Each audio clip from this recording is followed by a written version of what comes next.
So, it is Wednesday, 9:15 a.m. Eastern Standard Time, almost 2 days since the Iowa caucus took place. And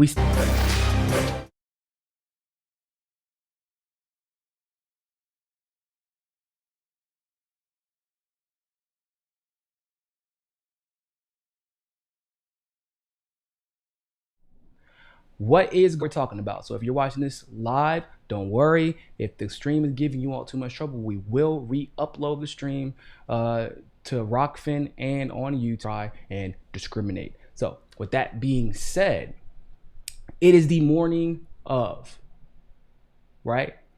Now it's 9:18 a.m. We only have 71% of our results reported right now. Only 71%.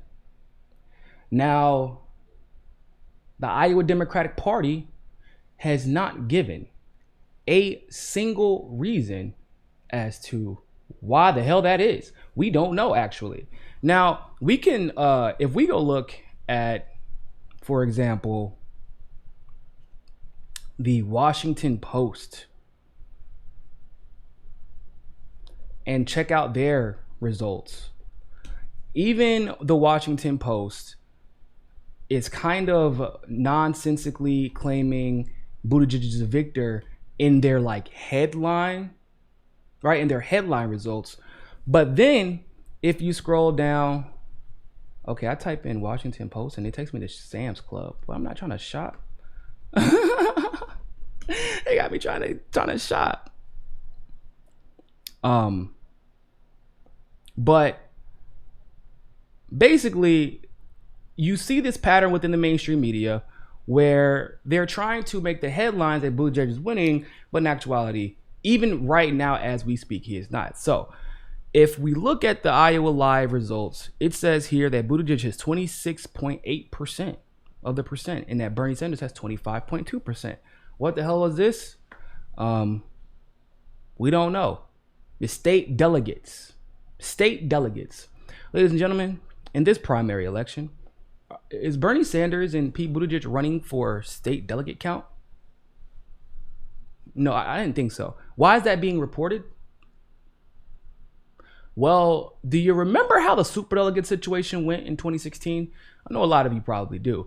The superdelegate situation went a little bit like this one. Where you don't have the numbers that you need if you're the establishment. And because you don't have the numbers that you need, you have to then fabricate this imaginary number that almost have no implication on the final outcome. What do I mean by that? Because if you go down here,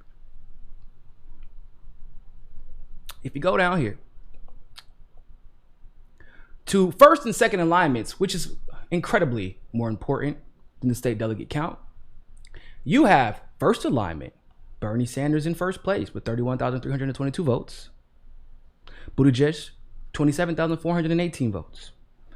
Well, then you have your second alignment, which is the very, very important one, where Bernie Sanders has 32,673 votes, and Pete Buttigieg has 31,353 votes. Okay? So then you have the percentage of the first alignment, which is 24.4%, then the percentage of the second alignment, which is 26.2%. Okay. Then you have 21.4% for Buttigieg and 25.2% for Buttigieg, which is second place. So Bernie's leading in the first alignment. Bernie is leading in the second alignment. And I know they throw up this number here, right? They've thrown up this number that says that Buttigieg is leading in the state delegate count. And Buttigieg has then used that to once again declare victory where there is no victory. But do you know what the funniest part about all of that is? Like the fact that they're trying to claim Buttigieg has the lead. And this is why we live in a dystopian Orwellian society that once again, when we're looking at this, people want to be mad because Bernie Sanders is being cheated. We should be mad about that. Some people want to be mad because of the election rigging. We should also be mad about that. What we should be concerned about is that we live in an Orwellian society who is lying to us straight to our faces. If you know anything about the primaries, which the average low info voter, and hell, even a lot of the high info voters do not, you know that you're not divvying up state delegates at the end of the day. The numbers that are being reported by the mainstream media are state delegate allocations, which are numbers that we shouldn't even be believing anyway. But I digress. What do I mean by that? There are 43 delegates to be won. 41. There are 2 like other delegates, but to be won in this election, 41 delegates can be won. Bernie Sanders right now has 10 delegates. Pete Buttigieg has 10 delegates. Yeah. So they're tied as right now.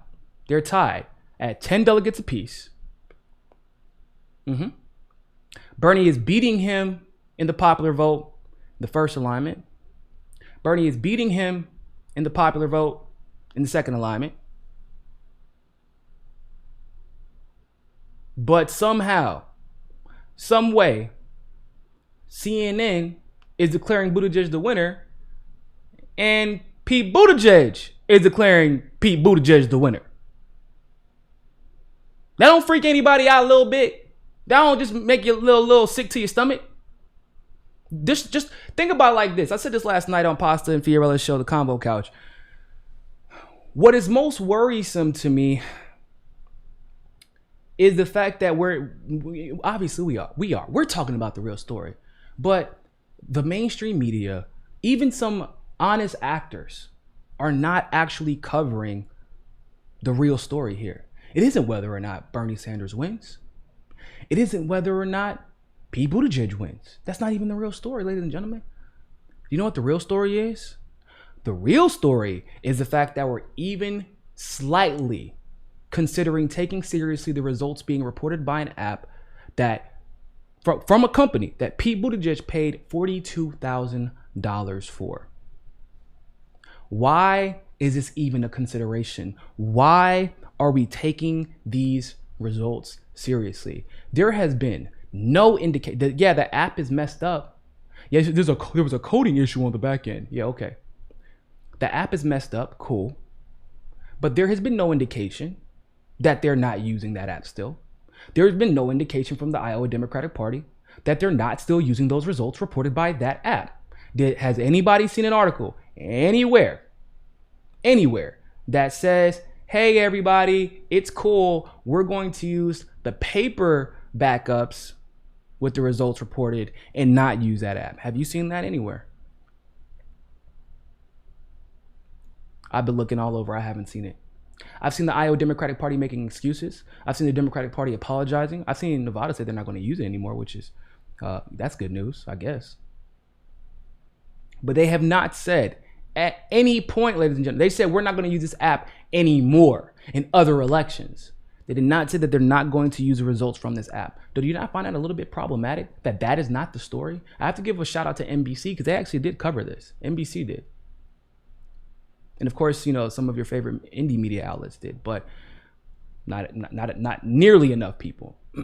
We're still seeing rigging. Rigging does not only mean stealing votes. Rigging does not only mean, you know, tabulation manipulation. That doesn't just mean dropping registers. This is what rigging looks like. If you understand how the primary works, it's a momentum game. It is a momentum game. So do you think it's coincidental, ladies and gentlemen, that Bernie Sanders puts out results from 60%? 60% reported. And then what does the Iowa Democratic Party do with no explanation at 5 p.m. Eastern Standard? Once again, we don't know why they chose that time. They release exactly 62% of the vote, where Pete Buttigieg was magically ahead. But you know what? That 2%, that 2% in delegates, people, it's a big deal. That is a big deal, everybody. See, with 2%, anything can happen. So we had to make sure, because we're just a good old establishment, that we release the 2% more than the exact amount of results released by the Sanders campaign. They're not even trying. Then, of course, while we're asleep in the middle of the night, they randomly decide we're going to release 71% now. And Nina Turner put it fantastically. She said, I went to sleep, woke up at 4 a.m. and checked the results, assuming that 100% of the results will be out by now. Of course, I must have been dreaming. Must have been. Because, of course, they're not. And we have zero idea why. The Iowa Democratic Party has not explained to us why they have not released 100% of the results. But I'm going to tell you why. Remember what I just told you, ladies and gentlemen. This is about momentum. It is about momentum. It is not a zero-sum game. The Democrats know this. The DNC knows this. The only people who did not seem to know this, unfortunately, were the people who said we can overwhelm the system with votes. Yay. No, you can't. Not without calling out the rigging for what it is. So they are now making every attempt they can to snatch the momentum. Understand that the New Hampshire's caucus is next week. Or not caucus, excuse me, their primary. Their elections are next week. I'm going to New Hampshire this weekend. It's here, or it's basically here. It is Wednesday. It is almost already here. And what Bernie needed to do going into New Hampshire is to take votes away from not only Elizabeth Warren, not only Biden, but also, of course, Buttigieg. But what you were seeing going into New Hampshire is that Hillary, might as well be, Buttigieg and Bernie take Iowa. Buttigieg and Bernie are leading Iowa. Buttigieg and Bernie, Bernie and Buttigieg, Buttigieg and Bernie, Buttigieg and Bernie, Buttigieg and Sanders, Buttigieg. They're trying to make it seem like Buttigieg is an up-and-comer so that people reconsider who they might be voting for. They know that Biden is looking like a loser, so they're trying to drive people from the Klobuchar world, from the maybe Cory Booker, the Juan Guaido, sorry, the Julian Castro world, the even some of Sanders supporters, right? And Biden's. They're trying to take those people and say, well, look, you got another option. You don't have to vote for Sanders. You can vote for Buttigieg. It's okay. That's what they're doing. They're trying to gain the momentum. I've said this over and over again. You cannot just win Iowa. You cannot even just win New Hampshire. And I've preached over and over again that at the bare minimum, it was incredibly stupid for people to lie and attack Tulsi Gabbard in order to merely boost Bernie Sanders, a boost that he didn't even need. You didn't have to boost Bernie by attacking Tulsi. He was already fine. But what you did do was hurt the only other reliable progressive ally in the race. And then you have Andrew Yang, who y'all attacked, in very disingenuous ad hominem ways. Because once again, you only sought to boost Bernie Sanders by attacking someone else when Bernie has never, ever he's never increased in popularity by attacking someone else. He's never been that type of candidate.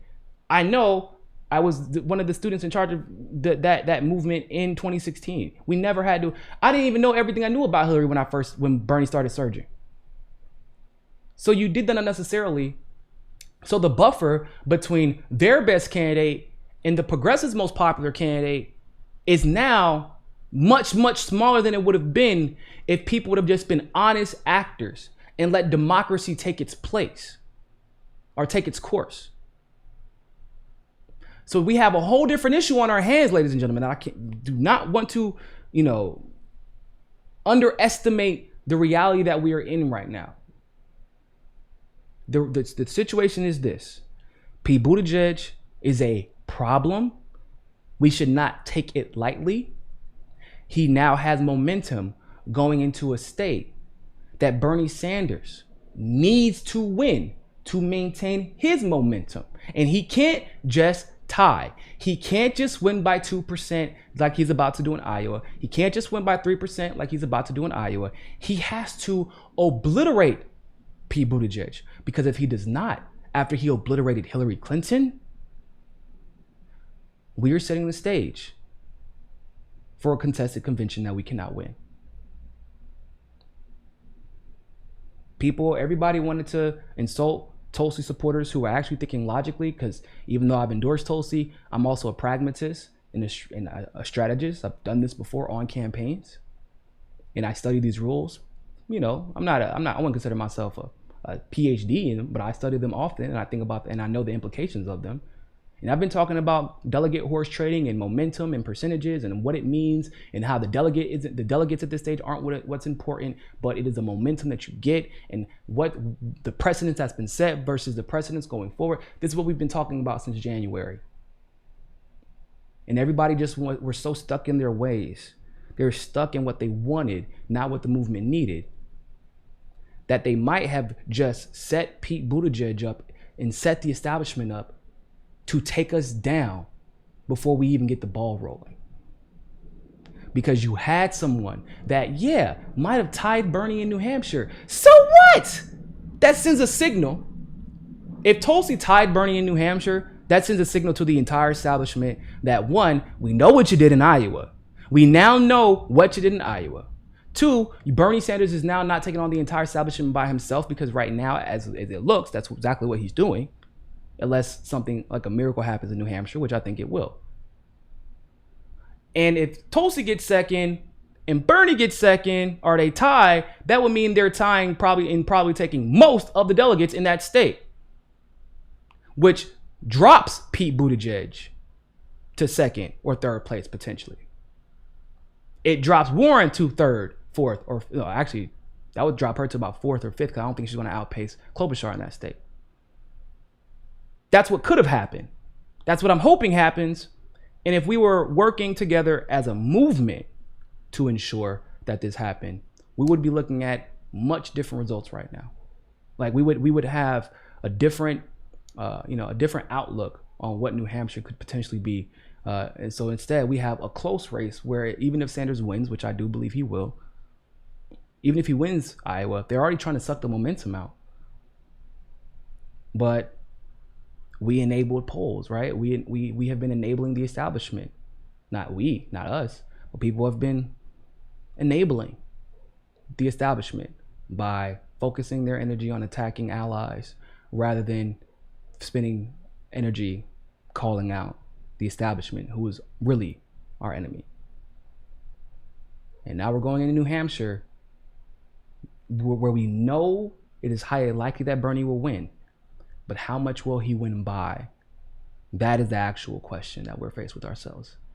So we'll see what happens. I'd love to know what your thoughts are about this. Make sure, if you have not yet, subscribe to us on ROKFIN, ROKFIN.com/Niko. Shout out to all my ROKFIN Premium members.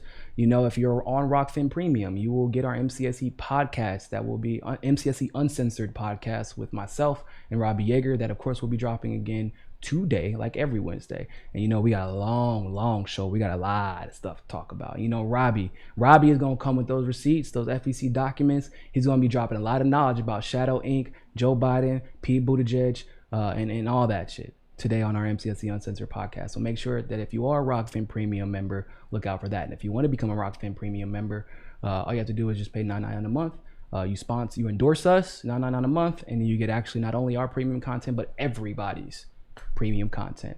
So with that being said, ladies and gentlemen, thank you all so much for tuning in. Make sure you're looking out here, because we're going to be doing a lot of shows this week, or today, excuse me. We're going to be doing a lot of different shows today, a lot of content coming out today. So always remember, more than anything else, find your balance.